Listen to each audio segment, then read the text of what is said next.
I would love to see an interview where someone does play the friend to the villain. You know what I mean? I get where what you're talking about and what you're leading to. I can't think of one that I've seen where they do that, but like nobody's ever just had his side before. Yeah. Because I would say to Logan, if he was sitting across from me, I would say, why did you apologize? Like, you made a dumb Suicide Force video, but you don't have to. You'll only carry that around with you as long as you keep carrying it and bringing it up. Mm-hmm. Like, the amount of and that's a problem with society where we're at right now. Is just you do something despicable, and then you just over apologize to the point where, like, it just looks like all you're doing is making sure you don't lose what you have. It's not about suicide prevention. It's about Logan Paul career suicide prevention. Yeah. That's where it's really at. And so now he's tethered to this thing, and it's like he could walk away from this thing tomorrow and everybody would forget. Yeah. I mean, you can say despicable things and get elected as president of the United States. Like, it's up to you to create and carry your own narrative. He could let go of this tomorrow, and I want to know why he's not willing to let go of it. And I wonder what would happen if he had let go of it. If he had just apologized after the initial video, but then never had the whole campaign to make Logan Paul look great again. Essentially. I just wonder where would that put him now, and how would people think of him? Well, let's talk about the Logan Paul KSI fight. Okay. This sort of YouTube dynamic is massive, where it's a spin on collaborating. You got KSI, who's the biggest vlogger in the UK. You got Logan Paul, who's one of the biggest vloggers in the US. I don't know if he's actually is the biggest. And these guys are going to fight. And so they're doing the press conferences. They're doing the whole fighting gimmick, right? Yeah. There's the press conferences. There's the cut and the promos. Yeah. It is a Hollywood entertainment gimmick that is old as time. Mm-hmm. It went from the world of boxing. It went into the world of wrestling. It's in the world of mixed martial arts, ultimate fighting, UFC. And now it's landed in YouTube. Yep.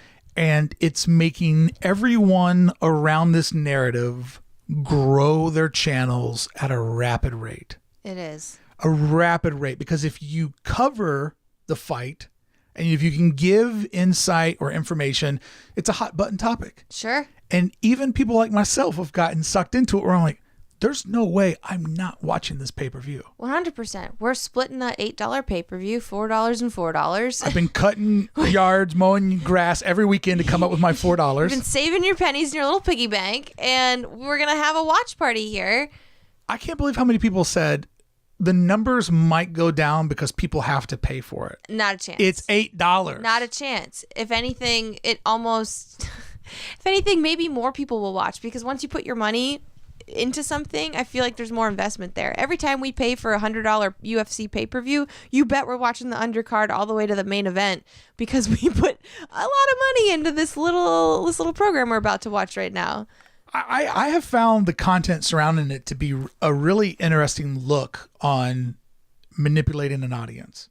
And if these guys have younger audiences, they're doing such a great job of roping them in on August 25th, right? Mm-hmm. I think that's the date it is, or somewhere in that. Is it the date?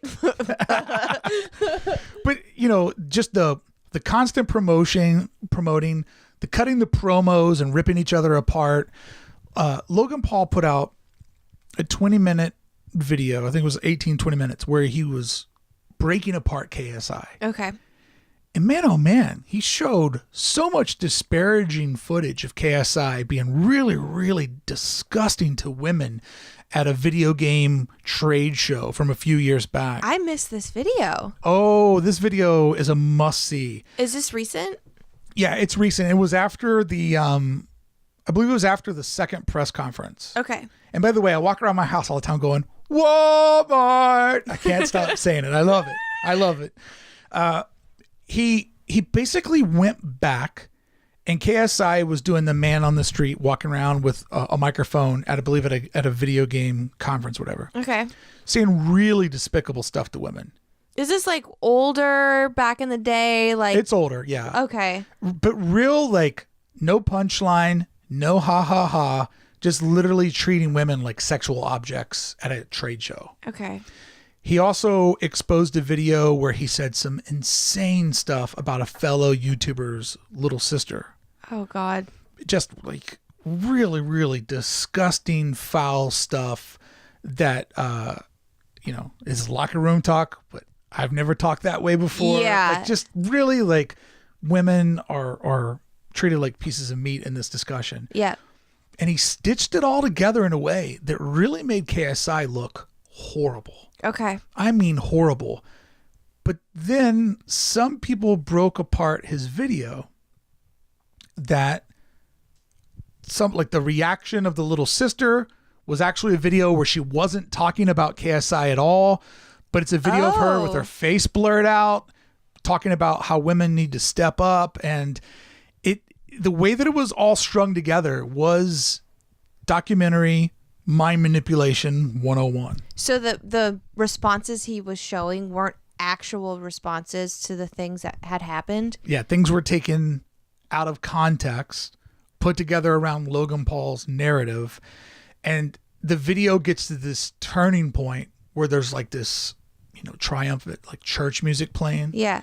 And Logan's talking about how he's going to dig himself out and build himself out. And I'm like, I'm a 43-year-old man. Yeah. That's been in the entertainment industry since I was 15. I'm a huge consumer of content. Like, I understand the mind manipulation. A 13-year-old boy that just wants to be rich for a living. Yeah. That just wants to be a celebrity for a living would watch this and just be like, KSI is the enemy. I got to do all these things. Wow. Okay. First of all, I have to go and watch this video because I unsubscribed to Logan. I won't subscribe to him. Oh, you just you go look him up. Logan Paul. He's in your search history. Search history follow. Okay. Where I will not give him my sub number. Yeah. Same thing with another account I want to talk about later on in the show. Okay. Drama Alert. Sure. With Keemstar. Got it. I'm not subscribed either. Nope. But have seen some stuff. Yeah. So anyways, in this fight, the back and forth has been pretty brutal. Yeah. And it kind of gets to a moment of how far are you willing to go to build the numbers and to build the audience? How far are you willing to put your actual like real life persona and the way people perceive you and you as a person on the line? Because to us, we're old enough to know a lot of this is for entertainment. It's drama. We're not walking into a Starbucks and seeing Logan Paul that way, or at least maybe, I don't know. We will never know, but it's all kind of curated and created, and we can understand that it's entertainment, but I wonder how many, like you said, 13-year-old boys are like, wow, this is the future. This is the way. Well, I mean, if you watch Logan and you're a younger person, when you watch the trailer for his channel, 2017 was the best year of my life. Like, I bought a $6.8 million home last year. It looks attainable. I bought this crazy car that every little boy would want. I'm now dating a very attractive actress from ABC's Marvel Agents of S.H.I.E.L.D. Yeah. It's all fallen into place for the guy. Mm-hmm. And it all comes off of ripping off the whole Ric Flair mantra of, I'm the best. Watch out for my success. Get out of my way. I'm going to run you over. But then he always does this pivot, which is where the real villain of Logan Paul exists. Look at all this stuff I bought. It's crazy. I'm the best. Softest merch in the game. Hottest merch in the game. Be a real maverick. Do all these things. Be just like me. I'm spending money. My friend's a little person that I manipulate and take advantage of. Look at me. But don't forget, you have to work hard for everything. I'm just a kid from Ohio. I did all this on hard work. You know that moment? Yeah. Where it all pivots? Yeah. Because a lot of these people found out that if you have a little bit of positivity in there, that young people eat it up. Right. And so you can be despicable for 9 minutes. But as long as on the helipad you go, this last year was so great to me, but I'm just a kid from Ohio. I'm only getting started. That's the hook. The world can't hold me back. Yeah. That tells every young person, your dreams are valid. You can have all of this.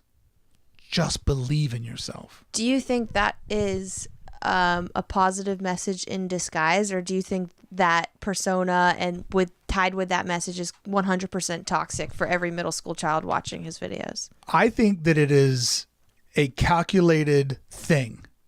You know, like, to be big on YouTube, you have to make sure you're always doing something big. Yeah.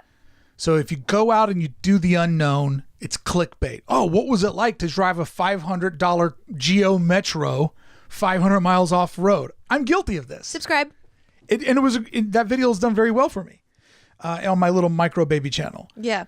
So I think that these guys know a lot of the different ingredients for success. You know, there's a way you can break down what will give you the potential to go viral. Yeah. Nobody can make it go viral, but there's things that are in your favor. And I think one of the things these guys know is the silver lining of positivity. I think that when the silver lining of positivity is wrapped around so much negative information, I wonder, the 15-year-old that's watching that, you know, if you've ever talked to young people, you can give them a lot of advice and they'll take the bits that they want to hear and come up with their own narrative. For sure. So I think a lot of kids would probably hear that and go, the world was against Logan Paul, but if you just be really loud and obnoxious and just burn through people, then you can have everything that you want. Yeah. And you know, the dangerous thing is a lot of young people now, when you ask them what they want to be when they get older, it's not, I want to be an NHL player. I want to be a movie star. I want to be a rock star. They just want to be famous. Yeah. And that is very, very damaging. When you just want to be famous, but you have no intention of creating or crafting a skill to get you there. Yeah. I think that's the most dangerous part of YouTube. And I think Logan Paul embraces that and has found a way to make that a building block for his channel and his audience. Yeah. What's weird is YouTube vloggers and this whole wanting to be a vlogger or wanting to be famous, that stuff didn't exist when I was in middle school, but damn if it did, I would have fallen right into that trap. I had that with entertainment television, the E with the exclamation point. Yeah. And they would show, you know, videos of stars getting out of their expensive cars and going to the club and like, look at Lindsay Lohan's life somewhat starting to go downhill and stuff like that. Like that was the trap when I was in middle school, was seeing that. And I felt like, man, I want to be famous just from watching E! Entertainment Tonight and Ryan Seacrest and all that. So to have this amount of accessibility too, to like the catalog of Logan Paul, the archive of every other YouTuber who's kind of preaching this, it scares me. It scares me to know like what these kids are going to be like when they get older. I don't know. There's so much unknown.